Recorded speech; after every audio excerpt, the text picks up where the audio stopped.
Welcome to this week's edition of Inside Titan Sports. I'm your host, Jeff Radcliffe, and as we do every week, we'll get you caught up on all things Eastern Florida State College athletics and all 11 programs as best as we can. Today on the docket, we will catch up with the soccer programs and men's golf we take our first look at, and the brand new sport, women's golf.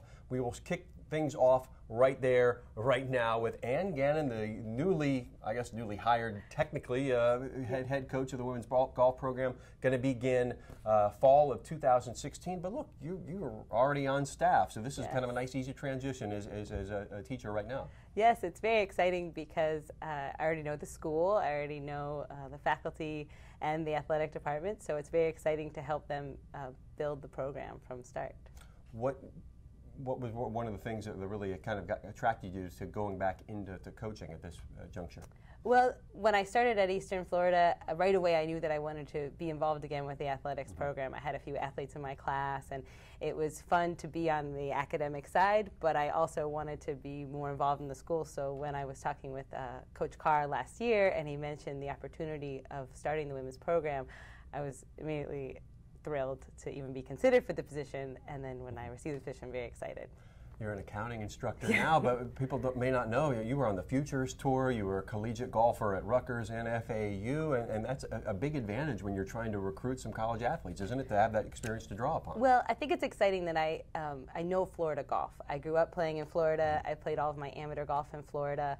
And so I feel like when I go about the recruiting process, I know the tournaments that they're playing in, I know sort of their season, so I'm excited to meet some Florida golfers. What are the challenges now? You have an entire year to kind of get ready for this whole thing. What do you do between now and the debut of the program next fall? Well, the recruiting actually starts right away. Florida is a fall sport for the high schools, so they're going to be doing their state tournament in November. Then there's a lot of amateur tournaments that take place over the winter break when they're out of school. So I feel like there's a lot of opportunities to see the golfers between now and, say, January when our signing date is. Here's the first question, as far as the program building, how are things coming along now that you've just gotten started? Well, I think I'm going to be making some stops along to the college tournaments that are taking place this fall to go meet the other coaches, meet the other teams, see what's taking place currently this year, because those will be who we're playing against next year. So within the next couple of months, we'll be going out and seeing the players both on the college and the high school side.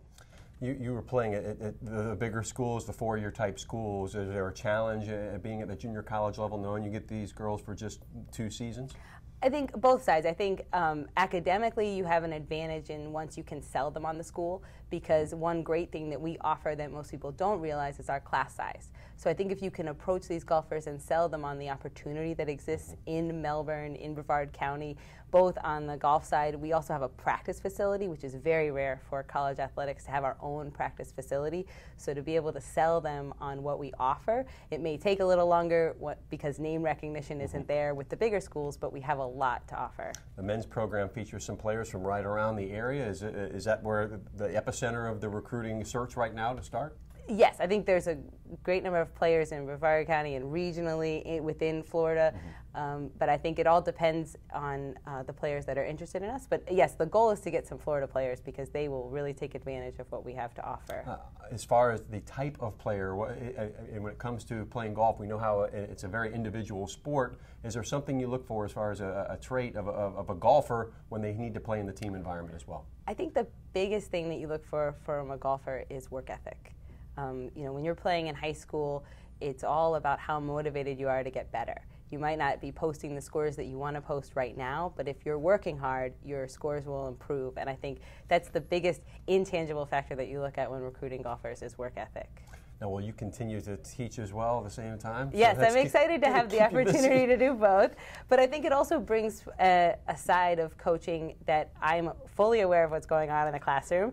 And I think that you bring that knowledge to the players as well in terms of when it's important to study finals weeks. When I talk with golf coaches, I always ask, because I'm selfish on these things, what's one trait for not necessarily a beginning golfer, but some of these young golfers that you like to impress upon them to improve their game quickly? Maybe you get some of these youngsters who are still kind of learning it. The short game, it all comes down to putting, right? Okay. So if you can putt, that helps even the other areas that are struggling. So, if you can tell them, go practice putting, it's more fun to hit balls. That's right. Is And you've got another golf coach on staff that you can kind of learn from. Coach Howell is a legend, and is there going to be any interplay between the two programs? Well, I think he's been so helpful in helping us in any questions we have. Obviously, we have lots of questions at this point, but I think having that men's team and the success they've had shows the women's players what can happen. So I think them seeing that is motivation that we could do the same thing in the future. Well, Anne Gannon, the new women's golf coach at Eastern Florida State College, good luck in this next year, and we look forward to seeing the program begin next fall. Thanks for joining us. Thank you so much. When we come back, we'll turn our attention to the aforementioned men's program. We will be right back on Inside Titan Sports.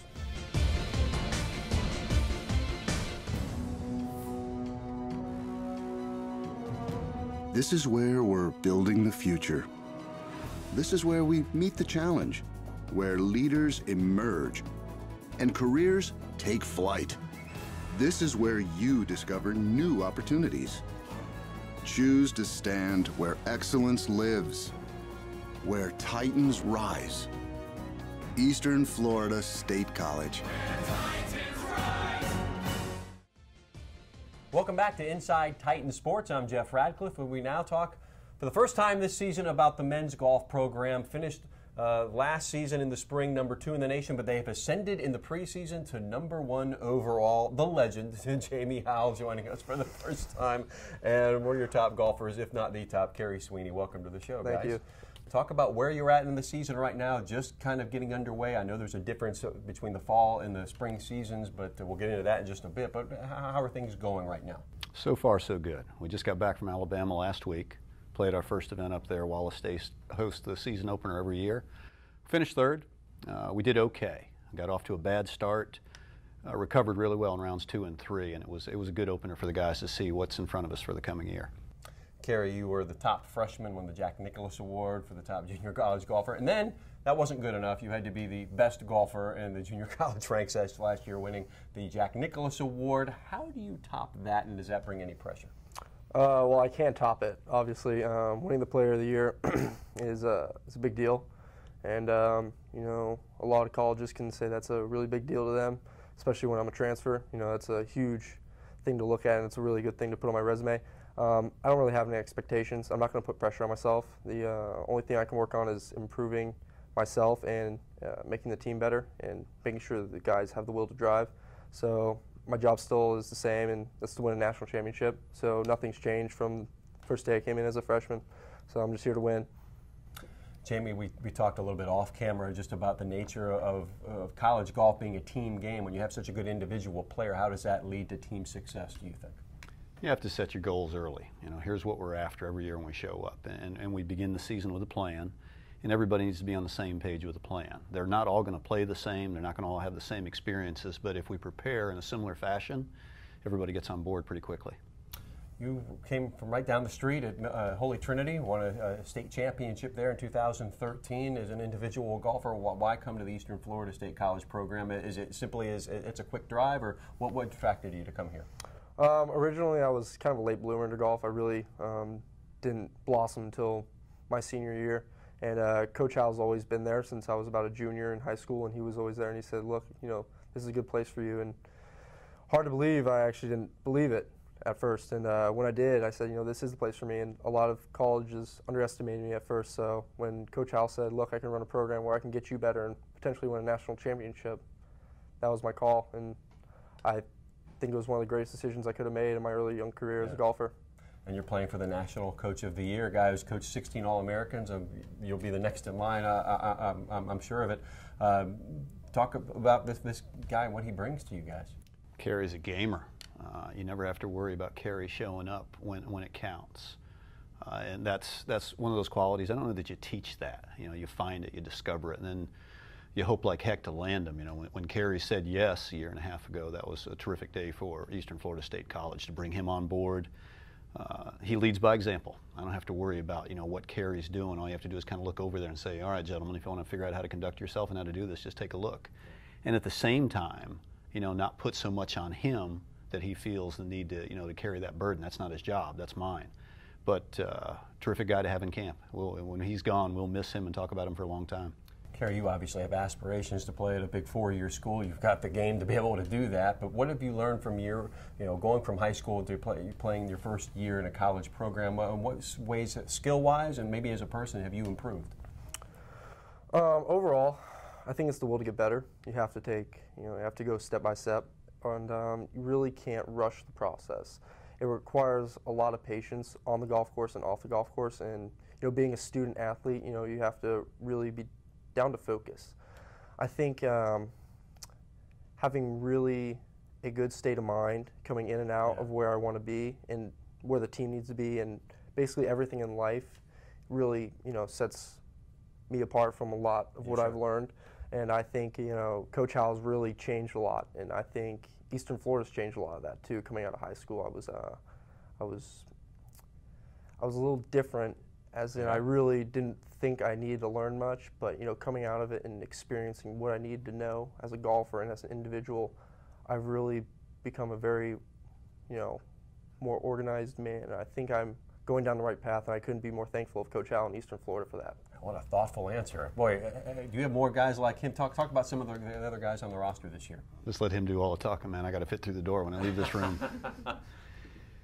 We've got 2 returnees, Michael Keymont, Corey Herman, both played last year for us, and we've got 5 freshmen on board right now. And some of the freshmen who come in, Bradley Bawden from England, from Essex, has been a big plus for us. Tyler Bennett from St. Cloud, Josh Postlethwaite from Orlando, Taylor Whalen from Merritt Island, Michael Stewart from over in Newport Richey, I believe it is. We have a mix, and with junior colleges, the one thing that we struggle with every year is we turn over so much. Traditionally, I'm losing about half a roster every year to graduation. This year we lost a player a month before the season began to transfer, and you're constantly replenishing that roster. And when the guys come on board, you have to remember they're freshmen. These are 18-year-old young men, and they're going to still make some mistakes as 18-year-olds, and we're expecting them to act like adults right out of the gate. And you have to be really patient. I think you have to give them a chance to get their feet on the ground, kind of make sure that they find their way, and just make sure you're there for them. Because once you get through that first semester, it's not necessarily easy, but they know what more to expect. You finished second in the nation last year, or currently number 1, but the rankings really don't mean anything if you don't win a championship. And I'm sure that's what has been the burning desire here in the off season for you and your teammates. Talk about how that's been driving you guys. I mean, to put it into words, it really doesn't. I mean, our emotions really can't get ahead of us. It requires a lot of work, and you can't cheat success. And for me, what I've learned over the years, you can't really settle for good, because good is never good enough. In order to get what you want, in order to get a ring, in order to win a national championship, or be the best of the best, you can't be good anymore. Good won't do it. Everybody's good, but it takes great, and it comes with a lot of work. And my job and what I've learned through Coach Howell and some of the other players that I've left is, I can't tell them what to do. I have to lead by example, and that is my job. So I can't tell them to drive. I can't tell them to go out and practice, but I have to lead by showing my work ethic. And I think that's going to be a task for me, and I have to put my nose on the grinder and keep working hard at it, because it's going to take a lot of work, and you can't cheat success. Titans currently in the fall season. Explain a little bit to those who don't know how college golf works in this situation. You're kind of building to hosting those national championships here in May, and how do you balance the fall season to the spring, and is it a place you want to peak? Again, we're getting our feet on the ground. You're making sure the guys don't miss too much class. We're one of the sports where we're going to miss class. The bulk of our tournaments are on Mondays and Tuesdays. So you have to make sure you take care of things in the classroom for them. You also get to see how competitive they are when you throw them in the deep end of the pool. Some guys like Carey, they live in it. Other guys, they have to kind of warm up to it a little bit. And I get to see how they react, what they do well, what we need to do to get better. So all fall while we're playing, our eyes are on the spring, recognizing here's the areas we can improve upon, and here's a plan we're going to put in place to get better. We were talking off camera ahead of this particular interview. You guys do host the championships this year, which is a beautiful thing and a nice advantage to be here at home.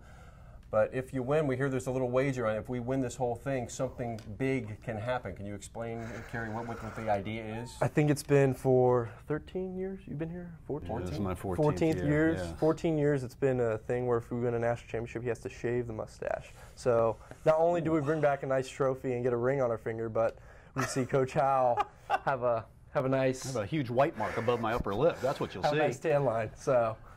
Well, we hope the drugstores in Brevard County sell out of razors here come May. That would be absolutely perfect. Well, Jamie Howell, head coach of the men's golf program, Kerry Sweeney, best of luck here in the fall season. Look forward to talking to you down the line. Go from golf to soccer. When we come back, you are watching Inside Titan Sports.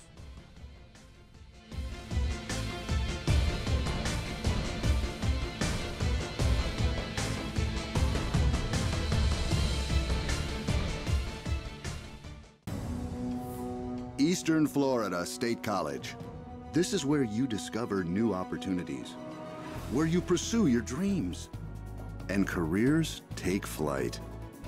Apply now for new bachelor and associate degree programs in business, healthcare, computer technology, and other growing fields.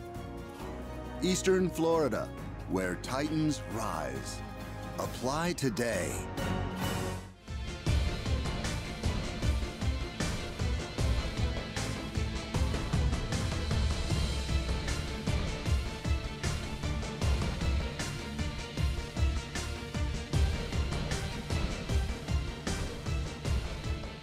Welcome back to Inside Titan Sports. I'm your host, Jeff Radcliffe. We now go from golf to the pitch, which is a great place to be as the women's soccer program has now ascended to #1 in the country. This thanks to some losses in front of them, but also a big win over the weekend. 4-3 at home at the Titan Soccer Complex against Lewis and Clark College. Thrilling game in which they had to come from behind, so congratulations to the Titans there. And the very same opponent, Lewis and Clark College, was on that field against these guys. Highly ranked team entering the week #4, Oliver Twelvetrees, the head coach of the men's soccer program, and Luke Ferreira, the fabulous #10, who is just kind of getting into things right now. Congratulations on the victory, guys. Thank you. What was it like? You conceded a goal, it was a 3-1 victory, and then the lads came back and kind of locked things down, didn't they? Yeah, we got hit on the counter-attack early and were punished for it. You know, they had one shot, one goal, it looked like in the first half, and we had to really show some character and come back into the game and continue to play our game, which is, you know, moving the ball and creating the 1v1 situations, which we did. And then we scored a couple of great goals in the first half, and then with a real golazo in the second half to ice the game. Yeah, J.J. Donnelly with the goal. Ibrahim Kuyate and Yannick Kofi had a big game as well. This man right here had a couple assists. What was that game like for you? It was a good game. We attacked a lot, like we always do. We went down wide a lot. One-on-ones were always really good. Down the right, it's with me, and then Kofi down the left, always doing something really special. And I think we're getting a lot better as a team up top. Usually we're mostly individually, but now we're starting to work better together as a team. Oliver, you had to move some players around. You had a couple of suspensions and some injuries you had to work through, and you're moving parts, and they were able to figure things out and get a result. Yeah, certainly. You know, all the players are very technically proficient and we're able to play in a lot of different positions. You know, Luke included can play out wide or can play in the centre, up top, or in the midfield. And Wilfred Williams, one of our captains, he's usually a left back, but he slotted in at centre back, and I thought he had a fantastic game, shutting down, you know, one of the most dangerous forwards in there, #9, an Aussie guy that we'll see all season. Yeah, I thought certainly a lot of pace. What was it like playing in front of the home crowd here for the first time? It was a really nice crowd. Of course, it was a game that ended about 10 minutes early because of the lightning, but at that point the game was well in hand. But talk about playing in front of the home fans. It was amazing. I mean, I never really played against a team with that many, you know, with these many people in the stands, but it was good seeing the goals and the fans getting up and cheering for us. It was definitely inspiring for us to play there. It was a lot better. Talk a little bit about Luke's game and how he is so important, I guess, to the attack that you guys have developed here in the first 3 games. Certainly, Luke is a typical #10 from Brazil. He loves the flair, he's creative, he can beat players one-on-one, and he's now starting to really find his rhythm in the attacking style of play and work with his teammates better, and I think that showed with his 2 assists on the weekend. Samba, Tarasco, and Jogo Bonito is how that works. How much of your game is patterned after what you would see on Brazilian style at all? I think it's mostly on it. I mean, my favorite player is Neymar. I watch his videos like almost before every game, so I try to base my soccer off of that.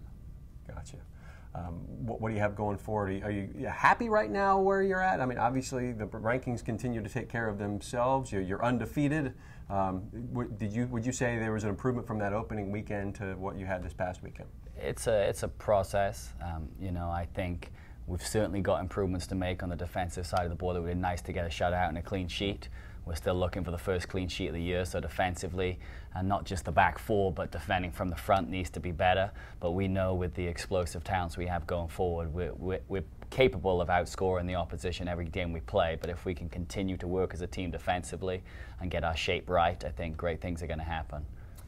Luke, you're from right down the road, Deerfield Beach. You won a state championship at the high school level at American Heritage Delray. What attracted you to come to this program here at Eastern Florida State College? I mean, the facilities are just amazing. I came here for a camp, and it was just like I fell in love the second I stepped on the pitch. And Coach Shrees here, he pitched me a pretty good deal, telling me all about the plans, and I believe in what he has and what we're doing here, and I'm pretty sure we're going to win nationals.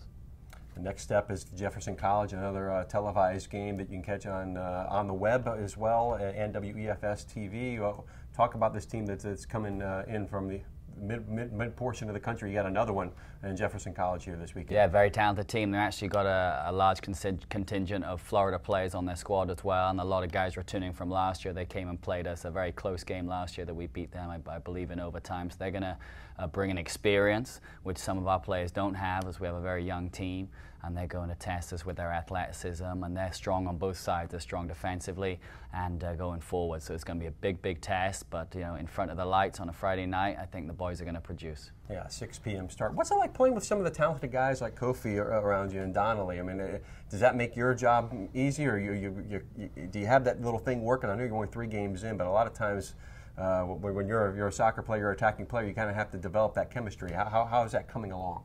Oh, it's a lot easier, honestly, playing with them. I mean, usually when you're playing on a team, it's a lot of individual stuff when you're playing up top, but with Kofi and Yaya and JJ and Franco, with all of them, it's just everything flows, and it's not so much pressure when you get the ball because you can play to anybody on the team. I mean, all of them can do wonderful things with the ball, so it's so much easier to play. Any improvements that you want to see? And it's always easy to talk about the positive stuff, but what next step do you think you need to take in the maturation of this team? I think we need to finish our chances. I think we're a little bit nervous in front of goal when we actually get that chance or that final quality ball. We're getting into great areas all the time, but having that bit of composure to pick up that final pass or to put that ball back post rather than hitting front post is going to put us over the edge, I think, and help us be a little bit more comfortable in these games. That realistically we that game on Sunday night shouldn't have been a close game. It should have been over probably in the first half. Look, I'm sure people are watching or wondering, are we talking to the same Luke Ferreira with the orange hair when they're watching some of the highlights? So, what was the transition here like, and did you prefer the natural style to the orange? Yeah, I mean, it's more of a girlfriend thing. She kind of made me dye it back, but... Get used to that in life, my friend. Yeah, I guess got to make them happy, I guess. It's not a big deal, it's just hair. Yeah, what's the beauty of soccer? You do have personalities that come out, and especially with young guys. And I mean, it seems like you have a really good group. I mean, soccer, it comes back down to being a game, and it's got to be fun, right? Yeah, I think as a whole group of them dyed their hair blonde before the trip to DC, so it was a bit of a team bonding thing. I think half of the team did, and so some of them it kind of suited, some of them not so much, like Luke.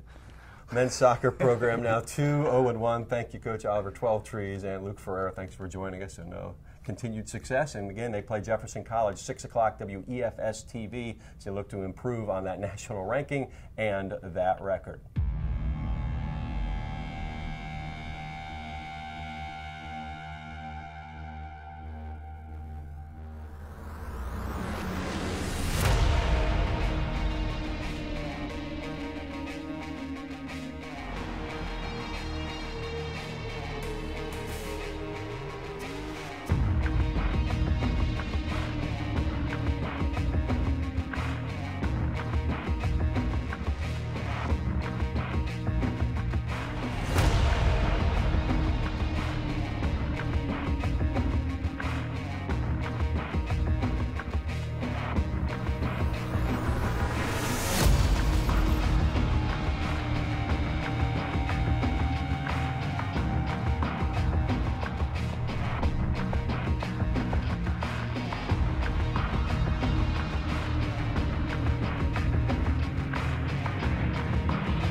that will do it for this week's edition of Inside Titans Sports. Thanks so much for joining us, and thanks, of course, to all of our guests who were able to join us here this week. Make sure you tune in every week to get up to date on everything Eastern Florida State College athletics, and you can also check the fantastic website as well. You can go to easternflorida.com/athletics. So for everybody, all my guests and everybody involved with the Eastern Florida State College athletic program, so long and go Titans.